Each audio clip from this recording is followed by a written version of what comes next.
Thank you for joining us. Before I turn to Dr. Walensky and Dr. Fauci, I want to give a quick update. Yesterday, Jeff Zients, our COVID coordinator, announced yet another supply increase. Pfizer and Moderna vaccine supply will now increase to more than 20 million doses going out to states, tribes, territories, and pharmacies. That's double the number going out every week before we came into office. This presents an opportunity for everyone to increase their vaccinations, even as that supply and the supply of Johnson & Johnson vaccine ramp up even further. The country must quickly work through this additional supply. Today, President Biden will direct Jeff and the Health and Human Services team to procure an additional 100 million doses of the Johnson & Johnson vaccine. This order allows for the President to plan for the future in the latter part of the year. This is wartime, and as facts still emerge, it gives us maximum flexibility for our upcoming needs. So to review some of our progress from the vaccination program over the first 49 days. We've increased vaccine supply. The President has ordered enough vaccine doses for every adult in the U.S. We've more than doubled the number of vaccines going to states. We've improved the efficiency of the vaccination process. When we arrived, less than half of vaccines distributed to states were administered. Today, that number is approximately 75%. We worked with the vaccine manufacturers to speed up their delivery to May 31st. And as you'll hear about later today, we led a historic partnership between two rival drug companies to scale manufacturing and speed delivery. We've surged the number of vaccinators. The President has deployed 3,500 federal personnel in addition to providing federal funding for members of the National Guard to serve as vaccinators, with many more to come. We've signed an order to allow our nation's doctors and nurses to give shots. We've mobilized more than 2,000 military men and women to support community vaccination sites. We've also dramatically increased the number of places to get vaccinated. We've provided federal support for over 500 community vaccination centers. We've launched a program to directly send vaccines to more than 9,000 local pharmacies. We've opened or are ramping up 20 high-volume federally run sites that will be able to deliver 70,000 shots a week in some of America's most disadvantaged neighborhoods. 16 sites are operational now. Those sites have already delivered more than 500,000 shots. We're ramping up a program that directly sends vaccines to more than 1,300 community health centers to reach hard-hit communities. We're launching mobile sites to help vaccinate the hardest-to-reach communities. And this is leading to results for the American people, most importantly. More than 91 million Americans have received a shot. At least one dose, 61 million Americans. Fully vaccinated, 32 million Americans. America leads the world in total vaccinations. On January 20th, there was a 7-day average of 890,000 shots per day, and today we're averaging above 2 million shots per day. On Saturday, we set an all-time single-day record. Nearly 3 million Americans vaccinated, a pace seen nowhere else in the world. In terms of protecting the most vulnerable, our core duty as a nation. When we came into office, 8% of people over 65 were vaccinated. Today, 60% are vaccinated. And according to the CDC's new guidance, vaccinated parents can now visit and hug their grandchildren, and in most circumstances, without wearing a mask. This is an accomplishment every American going through the difficult process of waiting for the vaccine can take pride in. And as more people get vaccinated, more people will become eligible. Yesterday, Alaska became the first state to make vaccines available to all people over the age of 16. There are many steps left in the path, but we are making progress. With that, I will turn it over to Dr. Walensky. Thank you, Andy. It's a pleasure to be back with you today. Let's take a look at the current state of the pandemic. CDC's most recent data indicate that the recent plateau of cases may be again starting to trend downward, with a 7-day average now of 56,000 cases per day. We also continue to see decreases in new hospital admissions for the most recent week. An average of 4,900 patients with COVID-19 were admitted per day in the most recent week. And while we have seen deaths hovering around 2,000 deaths per day in recent weeks, the latest 7-day average is now down to 1,600 deaths per day. Earlier this week, we saw the number of deaths per day drop below 1,000 for the first time since November. All of this is really good news. And while these trends are starting to head in the right direction, the number of cases, hospitalizations, and deaths still remain too high and are somber reminders that we must remain vigilant as we work to scale up our vaccination efforts across this country. We must continue to use proven prevention measures to slow the spread of COVID-19. They are getting us closer to the end of this pandemic. As I discussed on Monday, CDC released initial guidance on activities fully vaccinated people can resume safely while limiting risks to themselves and others. To help this important information out to the medical community and to the public, today, the Journal of the American Medical Association published a scientific commentary from CDC. In the commentary, we again summarize the new recommendations from CDC, that fully vaccinated people can visit with other fully vaccinated people in small gatherings without wearing masks or physical distancing. That fully vaccinated people can also visit with unvaccinated people from one other household without wearing masks or distancing, as long as no member of the unvaccinated household is at high risk of severe illness from COVID-19. And that fully vaccinated people do not need to quarantine or get tested following contact with someone who has COVID-19, as long as the fully vaccinated person is asymptomatic. We also reiterate that in other scenarios, including public settings and travel, people who have been fully vaccinated should continue to wear masks and practice safe public health precautions, just like people who have not yet been vaccinated. In addition, the commentary includes information about the scientific basis for CDC's new recommendations that balance the risk of fully vaccinated individuals with the risk of infection and spread among the still 90% of the American public not yet protected by a COVID-19 vaccine. The commentary also describes the outstanding scientific questions we are working to answer to inform future guidance and get people back to their everyday activities. Key among them are questions about the risk of vaccinated people transmitting the virus to others if they have a vaccine breakthrough and become infected, how long protection from vaccine lasts, and how well the vaccine work against the circulating virus variants. While we are starting to see emerging evidence that the vaccines remain effective against circulating variants and that the risk of breakthrough infections in vaccinated persons and spreading the virus to others is low, we must be resolute in our efforts to fully answer these critical questions. When answered, they will inform the future guidance that will enable us to safely resume activities while also protecting others who remain vulnerable to this disease. We are working across the government and with many scientific partners to answer these questions as quickly as we can. And I'm committed to updating our guidance as new scientific information becomes available and, importantly, as more people get vaccinated. I want to close by reiterating that our actions this week represent a first step, not our final destination. We are at a critical point in this pandemic and on the cusp of having enough vaccine to protect every adult in the United States. We ask for your patience in practicing proven prevention measures for just a little while longer. We ask for your participation by rolling up your sleeve when it is your turn to be vaccinated. And we ask for your leadership in helping others do both of the same. With the above actions, we are so very close. We can turn the tide on this pandemic. Thank you. I look forward to your questions, and I'll now turn things over to Dr. Fauci.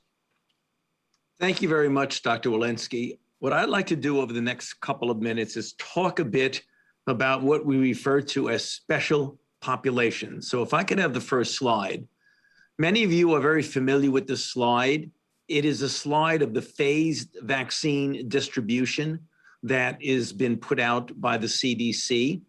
If you look at these from the phase 1A, B, C, and 2, what is not specifically mentioned here are pregnant women and pediatric individuals, namely people from age 6 months to 16 to 18. Also, in the third panel on phase 1C, we refer to as high-risk conditions. So I'm going to get a little bit more granular on that with you. If I could have the next slide, please. First of all, let's take a look at what we mean by special populations. First of all, are pregnant individuals. There are about 3.7 million births in the United States in 2019. Then there are adolescents and children, a very important topic when we think in terms of schools and the protection of children. There are about 73 million individuals between the ages of birth and 18 years. And then importantly, there are immunocompromised individuals, those who have immunosuppressive medical conditions, either primary immunodeficiencies or acquired immunodeficiencies such as HIV, or individuals who are receiving immunosuppressive treatment or chemotherapy. That could be either due to an underlying neoplasm or maybe even more frequently to individuals with one form or another of an autoimmune disease requiring suppression of a hyperactive immune system. It's estimated that about 3% of US adults fall within that category. Next slide. So what are some of the questions that we ask of these special populations? The obvious ones are, what is the safety and immunogenicity profile of vaccines in these populations? And as I mentioned on a previous presentation, it is unlikely that we will require a full efficacy study involving tens of thousands of individual volunteers. What we almost certainly will do is determine safety and do immunogenicity to determine if special populations, be they pregnant women, be they pediatric cases, that these individuals make a comparable immune response to that which we know actually is associated with the high degree of protection that we're seeing in our vaccines. Next is, what is the duration of the immune response to vaccination in certain special populations? Take, for example, individuals who have immunodepression, either by a disease or iatrogenically by a drug. We may show that the level of immune response is good, but that the durability of that might be different because of the compromise of the immune system in these individuals. And then we want to know, what is the efficacy of vaccination on reducing disease and transmission in certain special populations? There may be a difference between them and individuals in what we refer to as the normal adult population. Next slide. So let's take a quick look at the pregnant individuals. The American College of Obstetrics and Gynecology, ACOG, recommends that vaccines of SARS-CoV-2 should not be withheld from pregnant individuals, and that pregnant individuals may choose to receive a COVID-19 vaccine, and they should have a conversation with their clinicians.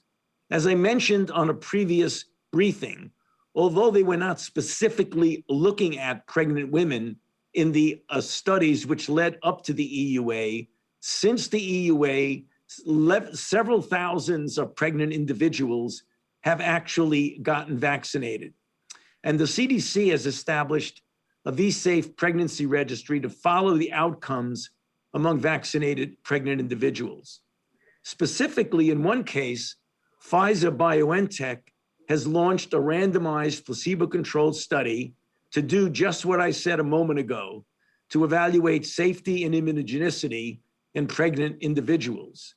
Also, as I mentioned in a previous briefing when we discussed J&J, the J&J adeno 26 vector has considerable experience with Ebola in Africa in individuals who are pregnant and or lactating. And on the final slide, excuse me, not yet final, the adolescents and children. The age range that is currently authorized for the SARS-CoV vaccination, as you well know, is 18 and older for Moderna, 16 for Pfizer, and 18 for J&J. There are vaccine safety and immunogenicity studies in adolescents and children that are either ongoing and or planned. For example, Pfizer-BioNTech study in persons aged 12 to 15 is fully enrolled, as is the Teen Cove study from Moderna in individuals 12 to 17. This led me to tell you last time that we would know likely by the beginning of the fall whether or not we can, and I believe we will be able to vaccinate children of high school age. Now, there are also trials in younger children which will follow, referred to, for example, as the Moderna Kid Cove study. And as I mentioned previously, J&J is also planning studies in pediatrics. Next slide. And then on this last slide, just a couple of other considerations. People with HIV, questions we get asked all the time. People with stable HIV infection are included in the trials, although the data are limited. The HHS guidelines for HIV recommend that people with HIV should receive a SARS-CoV-2 vaccine because the potential benefits certainly outweigh the potential risks. And remember, although people with HIV, persons living with HIV, are often considered to be immunocompromised, many of them, in fact, who have normal CD4 counts, who have their viral loads suppressed by combination antiretroviral therapy, have relatively intact immune response. So we would expect that they would do quite well. And then finally, studies on highly allergic individuals are planned, and we will keep you up to date as we get data from these studies. I'll stop there, and now back to Andy. Thank you. Let's take some questions. Great. First question, we will go to Cheyenne Haslett at ABC. Hi, thanks for taking my question. Two questions for Dr. Fauci and Dr. Walensky. First, the CDC has said antibodies after a COVID infection can fade after 3 months. Should vaccinated people be concerned about that their immunity might fade in such a short period of time? And then the second question is how concerned people should be about breakthrough infections. Thank you for that question. Go ahead. Our current guidance says that, 3 months is the data that we have so far. So we are waiting for data to emerge about how durable your protection is beyond 3 months. And so this is exactly among the reasons why we want to be cautious as we take these first steps in our guidance post-vaccination. The durability and the protection in the context of variants are among the areas we're watching the evidence very carefully. Yeah, one of the things we want to emphasize that there is not a direct linear correlation between the level of antibody and the degree of protection, as Dr. Walensky says. Also, measuring antibody does not necessarily get the entirety of the immune response. We know now, and we're learning more and more, that the T cell responses, both CD4 and CD8, may also contribute significantly to the durability of protection. Dr. Fauci, do you want to comment on the role in the case of Moderna and Pfizer of a second shot in your view of durability? Yeah, I mean, obviously, we've been talking for some time now about why we feel very strongly that we need to go with the science and showing that with Moderna 28 days later and with Pfizer 21 days later, you get the maximum protection of 94 to 95% efficacy. But importantly, if you look at the titers of the antibody following the first dose, they may be good enough to do a degree of protection, but we don't know what the durability is. Also, when you're dealing with variants, you want a considerable cushion of antibody response if, in fact, when you look at the variants, it diminishes by several fold the efficacy of vaccine-induced antibodies. And if it diminishes it by several fold, you want to still stay within the range of protection as opposed to essentially falling off the grid, as it were, if you get it so low. So that's the reason why we continue to maintain that recommendation. Thank you. Next question, please. Next, we'll go to Caitlin Collins at CNN. Thank you, and thank you for doing this briefing. My question is for Dr. Walensky regarding the new CDC guidance on what vaccinated people can do. We know that the risk of infection during air travel is low when everyone is wearing a mask. So wouldn't it be lower for people who are fully vaccinated? And if so, why did you not change the travel guidance for vaccinated people? Thank you for that question, Caitlin. What we have seen is that we have surges after people start traveling. We saw it after July 4th. We saw it after Labor Day. We saw it after the Christmas holidays. Currently, 90% of people are still unprotected and not yet vaccinated. So we are really looking forward to updating this guidance as we have more protection across the communities and across the population. Next question, please. Next, we'll go to April Ryan with the Grio. Thank you so much. I have a couple of questions. One dealing with the vaccination of pregnant women. Once the pregnant women are vaccinated, will the vaccination by any chance transfer into the unborn child and give them antibodies? Have you found that as well? And also on the issue of herd immunity, Dr. Fauci, I would like to get this from you if possible. What is the anticipation in the midst of all of these vaccines flooding the zone of herd immunity? What's the timetable? And do you think that you will reach that timetable as you have certain communities that still are not participating in the majority way for this effort? Thank you. Yeah. Thank you, April. But very quickly, with regard to your first question, that you would definitely expect, and we've seen this with many other vaccines, that when you vaccinate a mother during pregnancy, that there's transplacental transfer of antibody, IgG, from the mother to the baby, and also in breast milk if a mother decides that she wants to breastfeed. So that is a very good way where you can get protection of the mother during pregnancy and also get a transfer of protection to the infant, which will last for a few months following the birth of the infant. With regard to your question about herd immunity, as I mentioned, you can only make a calculation of what the percentage of the population that would have to be vaccinated plus those who have been infected and would assume to be protected for at least for a limited period of time. We don't know what that number is, but you can calculate based on, for example, extrapolations from diseases like measles and the vaccine protection of measles and the transmissibility of measles, which is very, very high. The herd immunity level for measles is around 90%. Once you get into the 80s, then you could start getting into trouble. We anticipate, and again, it's purely a speculation, that the herd immunity level will be about 70 to 85%. And that's the time that we believe, if you look at the planned rollout of the vaccines, that we would hopefully get to that point somewhere by the end of the summer and the early fall. You're absolutely correct. If a significant number of people do not get vaccinated, then that would delay where we would get to that endpoint, which is the reason that I underscore what Dr. Walensky said about the importance in every aspect of what we do of getting more people vaccinated, just as many people as we possibly can.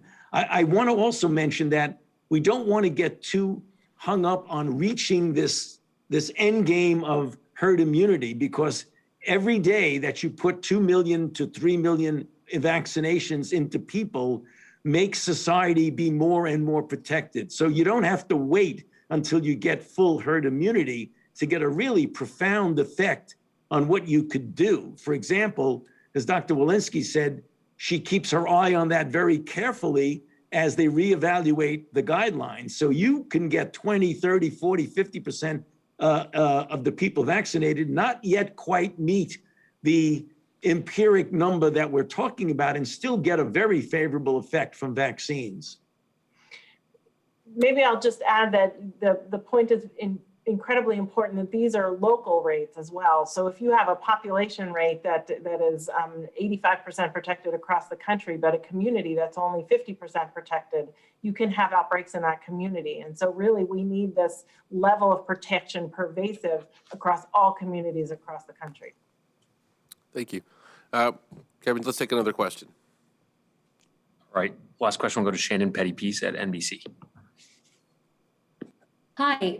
First of all, I was wondering if you could give a bit of the timeline on these new J&J vaccine doses that you're talking about. Is that going to, when would you get those? Is that going to speed how quickly we can get every American vaccinated? And secondly, I know you guys have talked before about when we're going to get to the point where we have more supply than demand for the vaccine. And I wondered if you're seeing any areas yet where we are approaching that. I know there's been reports from places like Louisiana and Alabama, some of the Carolinas, where there seems to be more supply than demand, and the states then have been expanding their population who's eligible. So I'm wondering what you guys are seeing, and then of course what you're doing to try to address that. Sure. And maybe for your second question, I'll also invite Dr. Walensky to add a comment about how she's thinking about this at the CDC, and of course, Dr. Fauci, if you want to add as well. The Johnson & Johnson 100 million doses that we discussed this morning was a recent order given by the president to the COVID coordinator, Jeff Zients. So that is a directive, and so more details about that. It's too premature to provide you more details about what the content of that is going to be. With regard to your second question, maybe I'll just kick it off by saying that I completely agree with the premise of your question, which is that there is not a magic date where the entire country moves from needing more vaccinations to having too many vaccines for the population. In point of fact, this is a journey that we are working on together, and as you suggested, community by community around the country, they're going to reach that spot in different places. We are working through the CDC and directly with state and local officials to continue to make that assessment. But important for you to know that we are working on both sides of that equation, helping people get straight answers to their questions about vaccines, as well as increasing vaccine production, which we've spent more of our time talking about here. Dr. Walensky, what would you add? Yeah, I would add several things.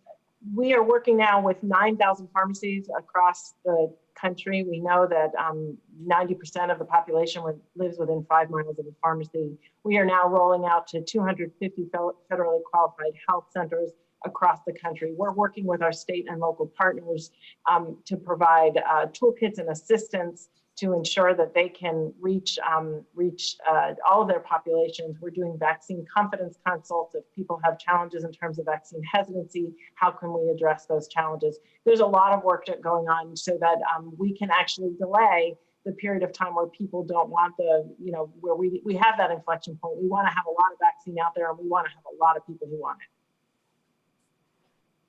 it. Yes, and I would add that the track record of these vaccines is so good from a safety and efficacy standpoint that simply making sure people have access to correct information and not misleading information is the most important thing, and making sure that local trusted people have access to that information as we continue to make vaccines more broadly available. Dr. Fauci, is there anything you wanted to add on that?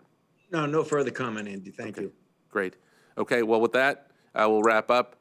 We will be back on Friday, and thank you all for your attendance.